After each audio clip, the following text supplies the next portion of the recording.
Today, we'll be exploring Korean Air's long-haul business class from Seoul to Singapore. The seat, the layout, the lounge, the food, and an unexpected bump in the road, we'll see it all. So let's get into it. Welcome to Seoul.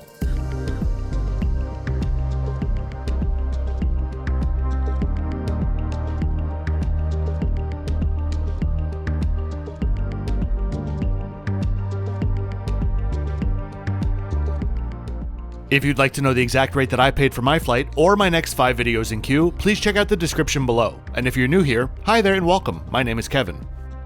You found yourself on a channel that takes unbiased travel content pretty seriously. I make airline trip reports, high-end hotel reviews, and cruise tours as well. I always film without the company's knowledge to be sure to get a true experience, so I can give you nothing more than my own personal, honest, unbiased opinion.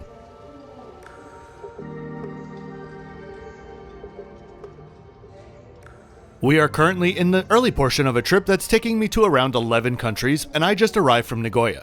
Now I'm heading to the Korean Air Lounge here in Terminal Number 2, which is used for Korean Air, as well as their fellow SkyTeam members. As I mentioned in my last Korean Air video, and as the thumbnail for this video suggests, something strange did in fact happen on this flight, and I've never had it happen on a flight before. I promise it's not just clickbait, but we'll get to that in a bit. For now though, let's enjoy some apron views since the air quality is only going to go downhill from here. As I mentioned, Korean Air uses Terminal 2 here at Seoul's Incheon Airport. Terminal 2 is currently being expanded, and due to that, there are quite a few parts of the terminal which are blocked off. That's not a problem, but the lack of signage for the lounge, it certainly is. I was honestly wandering around for a good 10 minutes before I was even sure I was heading in the right direction to get to the lounge itself.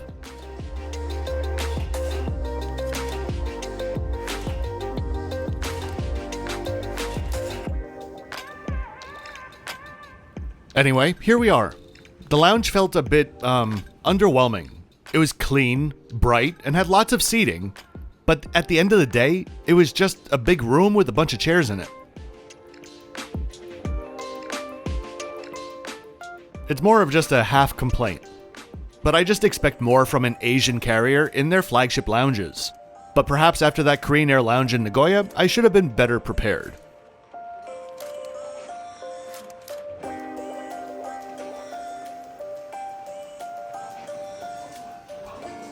There was an eclectic but tasty variety of food on offer with hot dishes, salads, and some sandwiches as well. The hot dishes could have been kept a little bit neater though.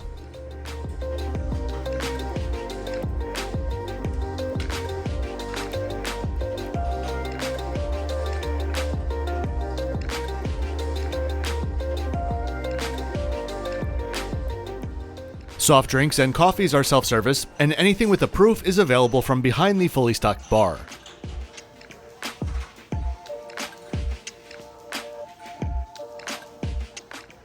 The lounge does have shower suites, which were big enough, but the amenities were a little bit lacking. Vaseline, anyone? While I was in the shower, there must have been a bank of flights that landed just around that time, because what literally felt like just minutes later, I came out and found a packed lounge. So I decided to skip the crowds and just head to the gate a little bit early. Korean Air has a sizable fleet of 164 aircraft, 32 of which are part of their cargo fleet. For passenger destinations, they currently fly to nearly 130 cities with really strong presences in Europe and North America and a surprisingly weak showing in Australia.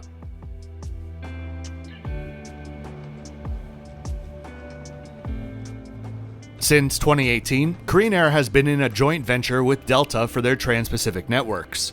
Similar to how the British Airways American Airlines transatlantic venture works, the Korean Delta tie-up involves profit sharing and schedule and price coordination, which is why Delta has, relatively speaking, a ton of flights to Seoul, and also why you'll often find your connecting flight is with Korean Air to one of their destinations in Asia.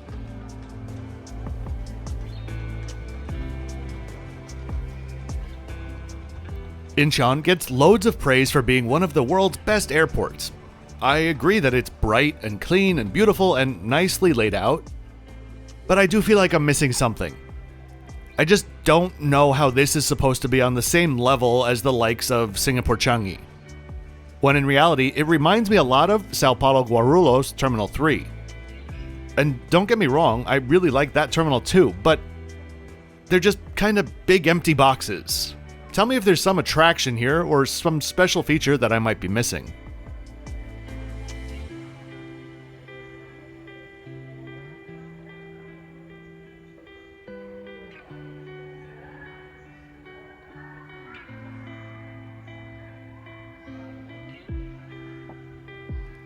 Our boarding was delayed a bit, so I just walked down to the end of the concourse.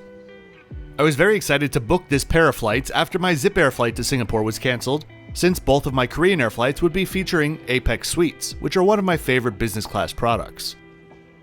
Today's flight is operated by a 777-300ER, and while Korean Air does have a number of them with their older subpar business class seats, since I booked this just a week ahead of time, I was pretty hopeful that it would remain with the Apex configuration, and it did.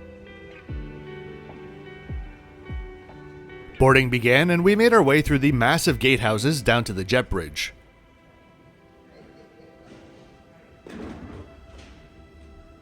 As for today's flight stats, we ended up taking off nearly an hour late, heading up to 36,000 feet for our 6-hour flight down to Singapore, arriving 17 minutes behind schedule, a bit after midnight.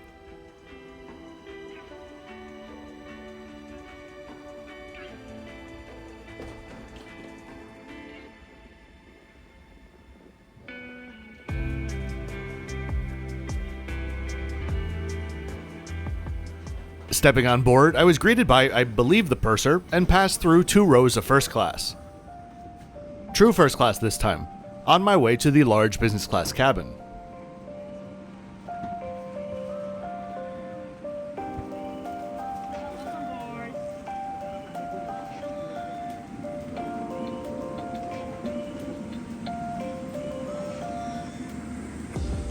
I was in 14 Juliet for tonight's flight. The business class cabin is split in 2. The first row is in front of door number 2 with the first class cabin, and those seats are generally reserved for elite Korean Air members. The bulk of the 42 business class seats are between doors 2 and 3. One very interesting thing about Korean's cabin is that on 777s, you can install Apex Suites in a 2-3-2 configuration. It does create that dreaded middle seat, but it's still all aisle access. This is the configuration that Japan Airlines uses. Korean, however, chose a 2-2-2 configuration, and oddly enough, by my own measurements, the bed of Korean Air and Japan Airlines are exactly the same width at 25 inches. Korean's armrests and aisles, I guess, are literally just that much wider. And I can confirm that these are in fact the exact same seats as I had on the 787 coming here from Nagoya, just with a much wider center armrest. Upon boarding, each seat has a large pillow, a fleece blanket, bottle of water, menu, and slippers waiting along with headphones. While the inner armrest flips up for extra storage, in this case quite a bit of storage, the outer armrest is fixed in place and only lowers when the bed is put into full flat mode. The seat controls and IFE are just to the side of your leg, and there's also a universal outlet and USB port.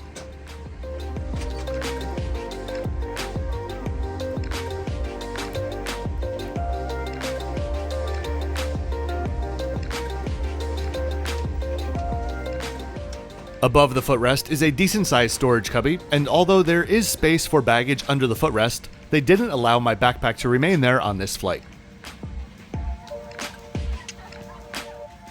Same as on my last flight, the headphones were big and pretty cheap feeling, whereas the pillow was big and pretty floppy feeling.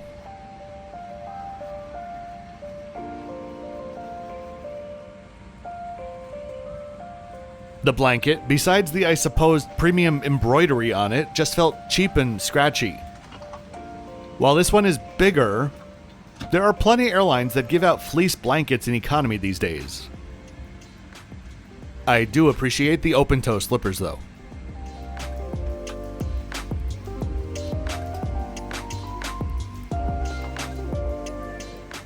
If you're wondering how these seats work in their staggered configuration, of the seats on the window side, the aisle seat has a narrow pass-through that technically gives them access to a window. though it doesn't always line up perfectly like this. More or less, that equivalent amount of space is used in front of the aisle seat to give the window seat freedom of access to the aisle. Pre-departure drinks were passed out along with a packaged snack mix. Unfortunately, they did not install air vents on their 777s though.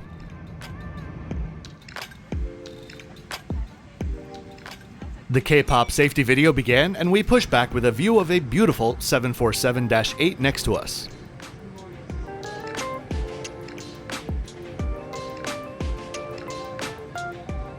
So, for this alleged incident, let me set the stage quickly. While one of my phones was attached to the window recording outside, I was recording short clips of the plane's camera from my other phone. This was the scene just as we were about to finish pushing back.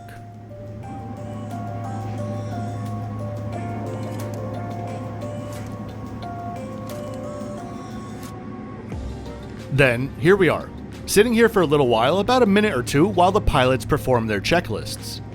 At this point, I'm no longer recording the built-in camera, unfortunately. Everything seemed to be normal, and then this happened.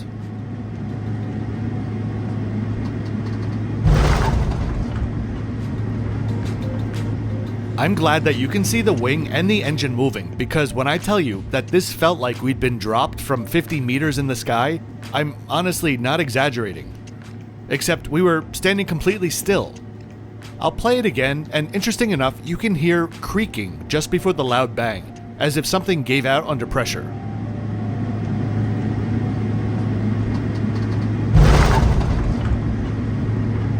So right after that, I looked at the camera again and saw the tug just off to the side in front of the aircraft.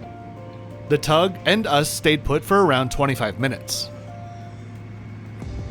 After around 10 minutes, a flight attendant passed through the cabin. I asked her what it was, and she said, quote, "Don't worry, it's normal." So, I'm happy for someone to explain it away to me very easily if that's possible, but I've been on hundreds of flights before, and I've never felt anything even remotely as forceful as this while standing still.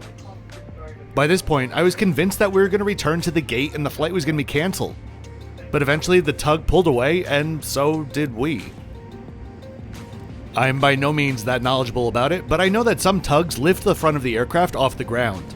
My first thought was, did it drop us when it was putting us down? I kinda discredited this right away though, simply because it was just way too forceful to be explained by that. Also, that creaking certainly sounded like it was coming from inside the aircraft itself, not from a tug which was very far ahead of my seat, and outside. Anyway, let me know what you think it was.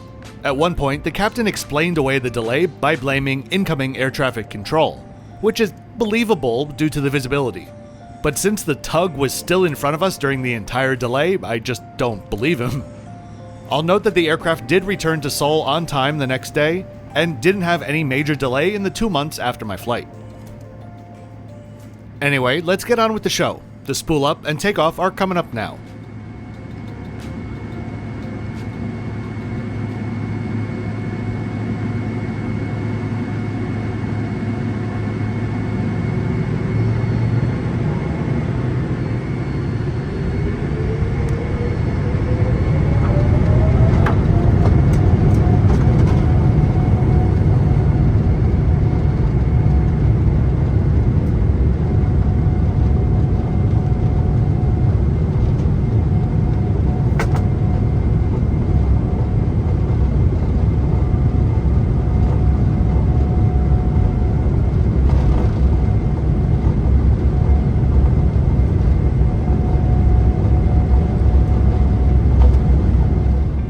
Not a whole lot to see on the way up.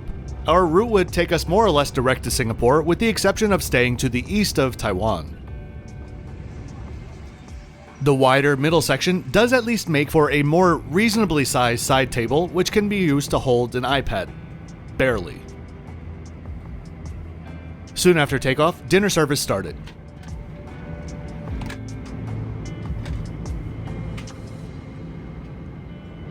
First up, we were offered a scallop amuse-bouche. And here's the full food menu and drink menu for the flight. Please note that the red prices are my addition to the graphic to give you an idea of the value of the wines available on board. For starters, we had a smoked salmon appetizer with lemon sauce and lettuce. Not gonna lie, this had very United vibes to it. For the main dish, I went with the Korean option, which visibly surprised the flight attendant. It was, quote, Korean spicy beef with vegetables served with side dishes, unquote. That description is about as colorful and lively as the interior scheme in this plane. That said, the main dish was excellent, and was a nice departure from what is sometimes a bevy of quite heavy dishes on offer for some airlines. For dessert, there was a small fruit plate, and we kept the excitement going with a vanilla ice cream. The bathrooms were kept spotless throughout the flight and had Atelier Cologne products on hand. Koreans' in-flight entertainment, when it comes to newer Western movie selection, is relatively limited, but the system itself is responsive using the remote next to your seat.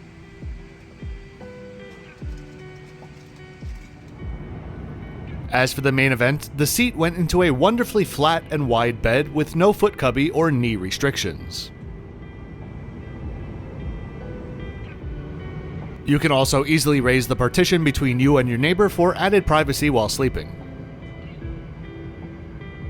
About an hour before landing, a light meal was served, in this case a chicken pesto sandwich along with some pickles. This was surprisingly really tasty, and honestly made me think that some airlines need to step up their game in their snack sandwich space. I'm looking at you, Singapore Airlines.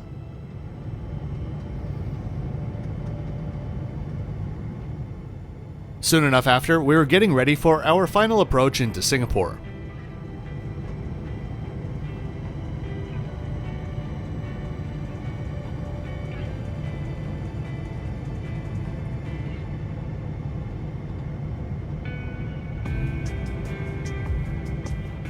We were approaching from the north before swinging a Yui over Batam and then landing from the south-southwest.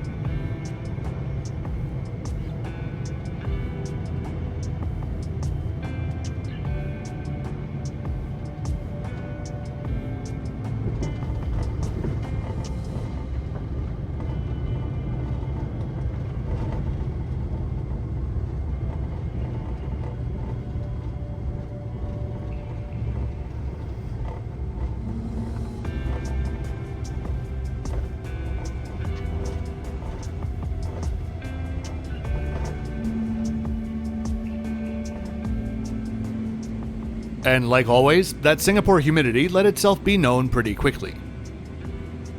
And that is that. Obviously, my biggest gripe here is wondering what the heck hit us or dropped us or slapped us. Otherwise, it was a pretty standard regional flight. Could have been better, could have been worse. Though sometimes I do need to remind myself that these flights are just as long as New York to London. In which case, I do think an amenity kit might be appropriate. Just saying. I really do hope that you enjoyed this trip report today. If you did, please be sure to give this video a big thumbs up and subscribe so you don't ever miss a beat. We are now into 3 times a week territory, and coming up this week, we still have a full tour and review of the Costa Smeralda, as well as a short flight on Firefly from Singapore's secret-ish airport. Oh, and thanks for watching till the end.